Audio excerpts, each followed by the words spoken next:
You find your mass to be 42 kg. ಸರಿ. On a weighing machine, is your mass more or less than 42 kg? ಹುಡುಗರ, ಈ ಪ್ರಶ್ನೆ ನೀವು ಮಾಡಿಲ್ಲ ಅಂತ ಹೇಳಿದ್ರೆ ಪಾಸ್ ಮಾಡಿ ಯೋಚನೆ ಮಾಡಿ. ಉತ್ತರ ಒಂದು ಹೌದು, ಯುಲ್ ವೇ ಮೋರ್. ನನ್ನ ಪ್ರಶ್ನೆ, ಮತ್ತೊಂದು ಪ್ರಶ್ನೆ ಏನಂತ ಹೇಳಿದ್ರೆ ಏನಕ್ಕೆ, ಗಿವ್ ರೀಸನ್. ಉತ್ತರ ನೀವು ಬಿಡ್ಸ್ ಹೇಳಬೇಕು, ವಿತ್ ರೀಸನಿಂಗ್ ಹೇಳಬೇಕು. ಯೋಚನೆ ಮಾಡಿದ್ರಾ?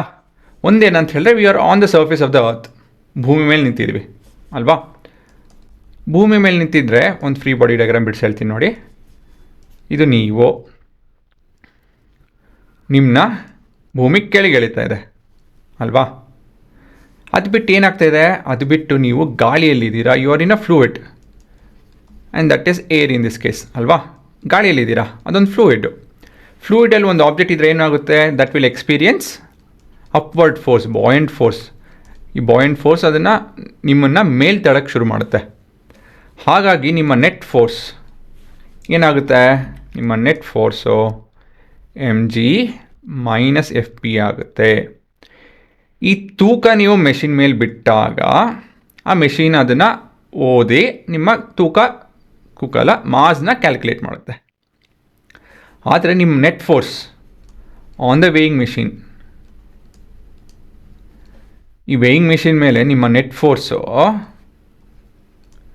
ಕಮ್ಮಿ ಇದೆ ಅಲ್ವಾ? ಒರಿಜಿನಲ್ ವೆಯ್ಟ್ ಅದು. ಆದರೆ ಇದರಿಂದ ಇಟ್ ಈಸ್ ರೆಡ್ಯೂಸಿಂಗ್.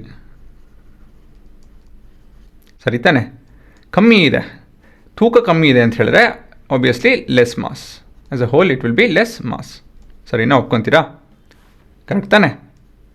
ಒರಿಜಿನಲ್ ತೂಕ ಮೈನಸ್ ಸಮ್ ವ್ಯಾಲ್ಯೂ ಅಂತ ಹೇಳಿದ್ರೆ ನಿಮ್ಮ ವೆಯ್ಟ್ ಕಮ್ಮಿ ಇರುತ್ತೆ ವೇಯಿಂಗ್ ಮೆಷಿನ್ ಮೇಲೆ, ಅದು ನಿಮ್ಮ ತೂಕ ಕಮ್ಮಿ ಬೀಳ್ತಾ ಇದೆ. ಹಾಗಾಗಿ ನಿಮ್ಮ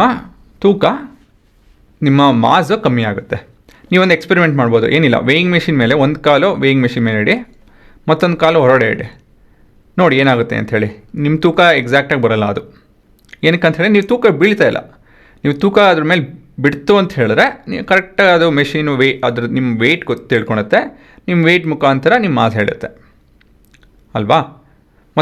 ಇನ್ನೊಂದು ಎಕ್ಸಾಂಪಲ್ ಕೊಡ್ತೀನಿ ನೋಡಿ. ನೀವು ನೀರಲ್ಲಿ, ಆಯಿತಾ, ನೀವು ಆಡಬೇಕಾದ್ರೆ ನೀವು ಇಷ್ಟೇ ತೂಕ ಇದ್ದರೆ ನಿಮ್ಮ ದೊಡ್ಡವ್ರನ್ನೂ ಬೇಕಾದ್ರೆ ಎತ್ಬೋದು.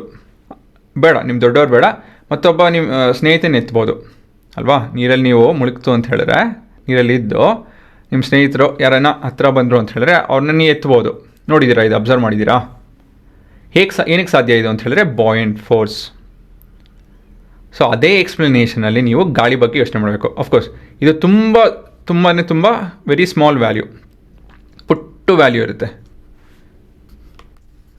ವೆರಿ ಸ್ಮಾಲ್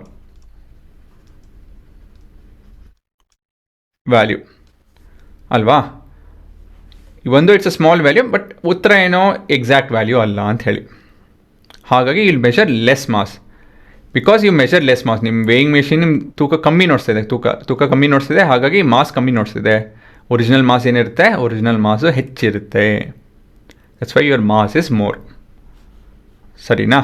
ಸೊ ನೀವು ಇದನ್ನು ಇನ್ನೊಂದು ಎಕ್ಸಾಂಪಲ್ ಕೊಡ್ತೀನಿ ರೀ, ಕ್ಲೀನಾಗಿ ಬರೆದ್ಬಿಡೋಣ ಇದನ್ನು. 1 and 2 ಸರಿನಾ? ಇದು ನೀವು ಎಕ್ಸ್ಪೆರಿಮೆಂಟ್ ಮಾಡ್ತು ಅಂತ ಹೇಳಿದ್ರೆ ನೀರಲ್ಲಿ, ಕೆಟ್ಟ ಡಯಾಗ್ರಾಮ್ ಅದು, ಸ್ವಲ್ಪ ಚೇಂಜ್ ಮಾಡ್ತೀನಿ ರೀ. ಹಾಂ, ಹೊಡಿತಾ ಅದನ್ನು ನೀವು ಎತ್ತಿದ್ರೆ ಈ ಥರ ಯು ಕ್ಯಾನ್ ಲಿಫ್ಟ್ ಅಲ್ವಾ? ನೀವು ಎತ್ಬೋದು ವ್ಯಕ್ತಿನ, ಇಲ್ಲ ವಸ್ತುನ ಎತ್ಬೋದು. ಅವ್ರ ತೂಕ ಹೇಗಿರುತ್ತೆ, ಕಮ್ಮಿ ಅನಿಸುತ್ತೆ. ಏನಕ್ಕೆ ಅಂತ ಹೇಳಿದ್ರೆ ಬಾಯನ್ಸ್ ಫೋರ್ಸ್ ಆ್ಯಕ್ಟ್ ಆಗ್ತದೆ. ಸರಿನಾ? ನೀವು ಎಕ್ಸಾಮಲ್ಲಿ ಉತ್ತರ ಹೇಗೆ ಬರೀಬೋದು ಅಂತ ಹೇಳಿದ್ರೆ ಈ ರೀತಿಯಲ್ಲಿ ಬರೀಬೇಕಾಗುತ್ತೆ. Yes, our mass would be more than the measured value. Reason, as we are in a fluid that is air, there would be some upward force. As a result we will not be able to measure the true weight of a person, and so we will not be able to measure the true mass. ಸರಿನಾ? ಇದೇ ನಿಮ್ಮ ಉತ್ತರ. ಇವಾಗ ನೀವೇನು ಮಾಡಬೇಕು ಅಂತ ಹೇಳಿದ್ರೆ ಇದನ್ನು ಬರ್ಕೊಬೇಕು. ನೀವು ಚಿತ್ರ ನೋಡಿ ಅರ್ಥ ಮಾಡಿಕೊಂಡ್ರೆ ಒಳ್ಳೆಯದು. Writing part, that is writing part, ಅದೇನು ತೊಂದರೆ ಆಗೋಲ್ಲ. ಪಾಸ್ ಮಾಡಿ ಯೋಚನೆ ಬರ್ಕೊಳ್ಳಿ ಇದನ್ನೆಲ್ಲ.